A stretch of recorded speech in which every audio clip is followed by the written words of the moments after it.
Welcome to Daily Overdose. Every so often, you'll go through a period in your life. You will see yourself as a failure because you don't see yourself operating in the way that you dreamed that you would. The pressure in your life right now has a purpose. It's not crushing you. It's pushing what's on the inside of you out. It shows you who you are. It's how you find out what's on the inside of you. I want to remind y'all of the power of the mind. You can think your way into stress. You can think your way into misery, frustration. But if you change your mind, it'll change your life. You just have to decide in your mind what you want it to be. You just have to wake up. You just have to break that negative spirit. You have to break through. There is nothing more practical than developing a vision. It's not some pie in the sky exercise. Without a vision, you're chaotic and fragmented and hopeless and disappointed, and someone can stop you just by putting up a single obstacle. You're a house divided amongst itself. You have no forward movement.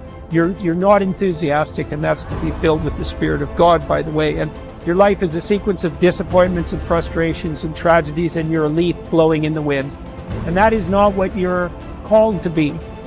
That's not what you're called to be. You're called to be a visionary constructor of the paradisal vision. Really, that's who you are. Terrible as that is to apprehend, we already will lose everything we have to lose. Right? We're all in this game, man. So there's, whether you want it to be this way or not, you are betting everything on your life. You don't know what you've got until all hell breaks loose. You don't know what you can take until the pressure is applied to your life.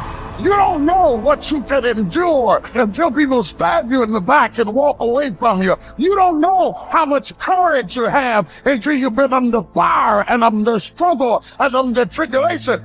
Just as nature takes every obstacle, every impediment, and works around it, turns it to its purposes, incorporates it into itself, so too, a rational being can turn each setback into raw material and use it to achieve its goal.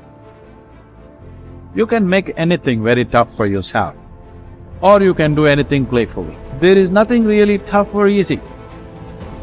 It is the way people experience it that something becomes very tough or something becomes a joyful process. If you make light of yourself, life will never sit heavy upon your heart. It will be light. But you think too much of yourself, everything will become difficult. Sitting, standing, somebody looked at you like this, so much difficulty, isn't it? Somebody did not look at you, so much difficulty. This is because you have made yourself bigger than what you are. You have ideas about yourself, exaggerated ideas about yourself. If you become too serious about who you are, then everything becomes difficult. If you carry yourself lightly, then everything is with ease.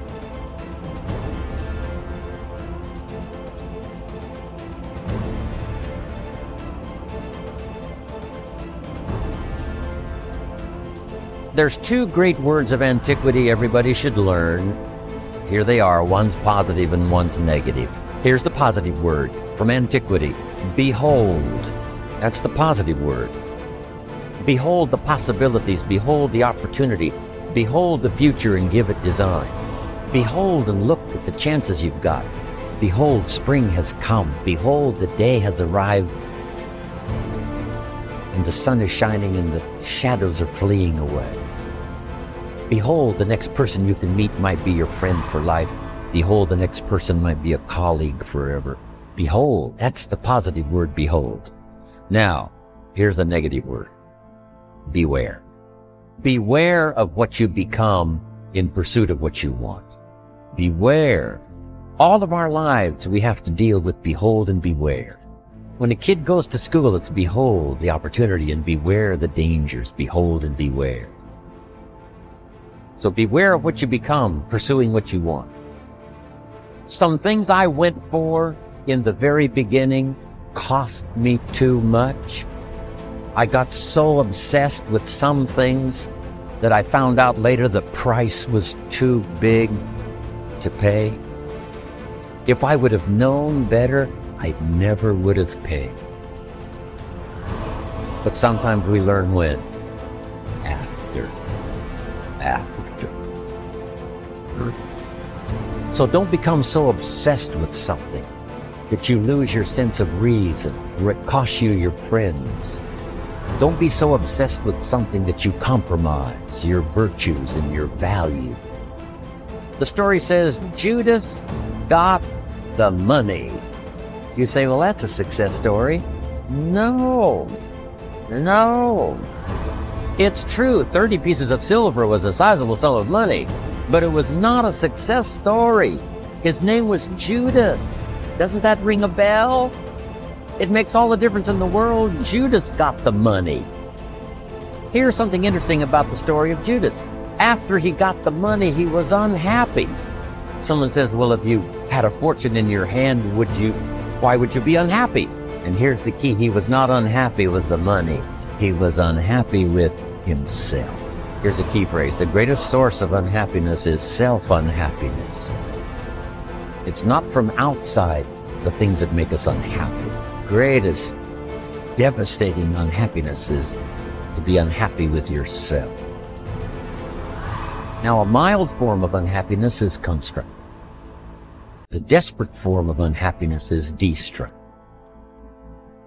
It's like worry. We should all worry a little, but not let it destroy our lives.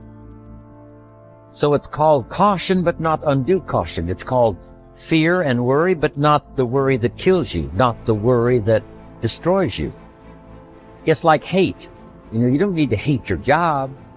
Save your hate for the important things like evil, like the weeds that attack your garden, like the diabolical ideas that try to entice your children.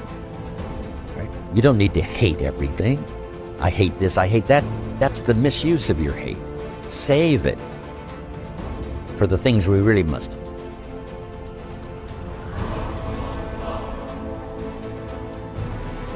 How long are you going to wait before you demand the best for yourself and in no instance bypass the discriminations of reason? You have been given the principles that you ought to endorse, and you have endorsed them.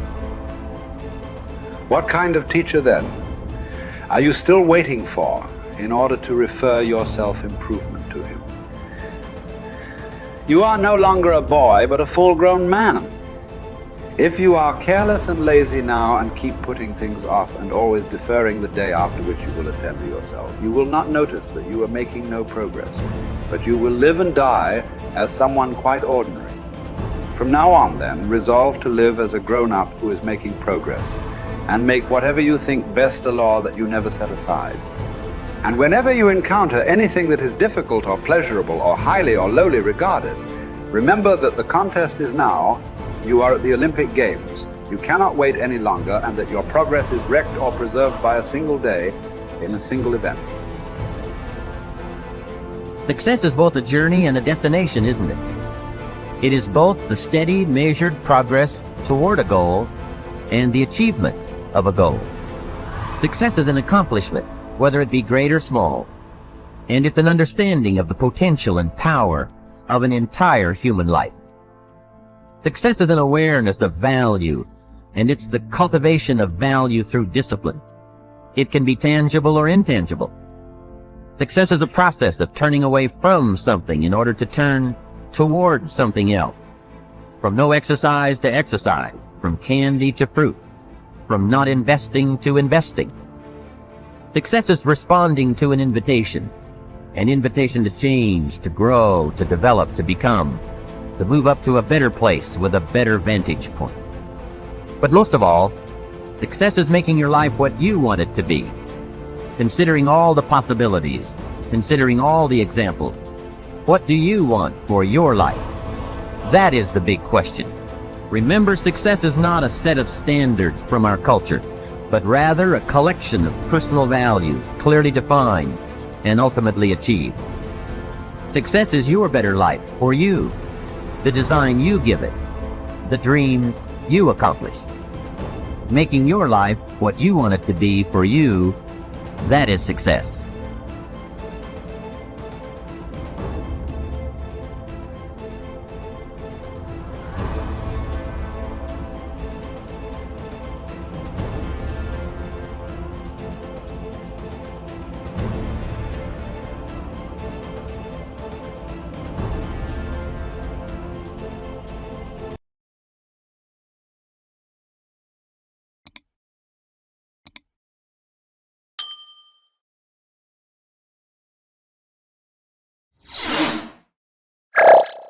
Thank you for watching our videos. Please like and subscribe to our channel so you won't miss another video.